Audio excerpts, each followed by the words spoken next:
நம்ம எல்லார் வீட்லேயும் டக்குன்னு ரெடி ஆகிற ஒரு டிஃபன் ஐட்டம்னா தோசையும் சட்னியும். ஃப்ரிட்ஜில் மாவு இருக்கும், அதை எடுத்து தோசை சுட்டுக்கலாம். தேங்காயும் பொட்டுக்கடலையும் இருக்கும், மிக்சியில் போட்டு சட்னி ஆட்டிக்கலாம். பிஹெச்டி முடிச்சுட்டு ஒரு காலேஜில் ப்ரொஃபஸராக இருக்கிற ஒரு அம்மாவும் சரி, 10வது கூட படிக்காமல் கூலி வேலைக்கு போயிட்டு இருக்கிற ஒரு அம்மாவும் சரி, அவங்களுக்கு தெரிஞ்சது ஃப்ரிட்ஜுக்குள்ளே வச்சா கெட்டு போகாது, அவ்வளவுதான். ஃப்ரிட்ஜில் வச்ச மாவு ஜில்லுன்னு இருக்கும், அதை எடுத்து உடனே தோசை ஊற்றுவோம்.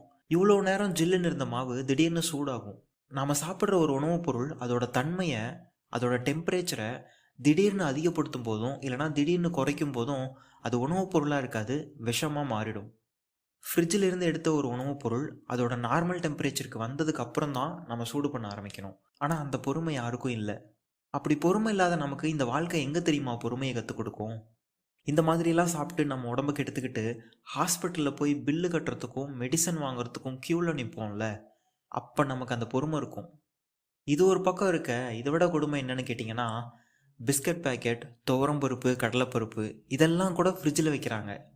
புளி போட்டு வைக்கிற ரசம் கெட்டு போகாதுன்னு சொல்லுவாங்க. ஆனால் அந்த ரசத்தையே கொண்டு போய் ஃப்ரிட்ஜில் வைக்க வச்சது எது தெரியுமா? ஃப்ரிட்ஜில் வச்சா கெட்டு போகாதுன்ற ஒரு நம்பிக்கையும், வெளியில் வச்சு கெட்டு போச்சுன்னா நாளைக்கு ஆஃபீஸ் போகும்போது திரும்பவும் சமைக்கணுன்ற சோம்பேறித்தனமான எண்ணமும் தான். 2 பேரும் சம்பாதிச்சாதான் குடும்பத்தை பார்த்துக்க முடியும்னு சொல்கிறது எதுக்கு? சம்பாதிச்சு சேர்த்து வச்சு இந்த மாதிரி ஹாஸ்பிட்டலில் கொண்டு போய் கொடுக்கறதுக்கா?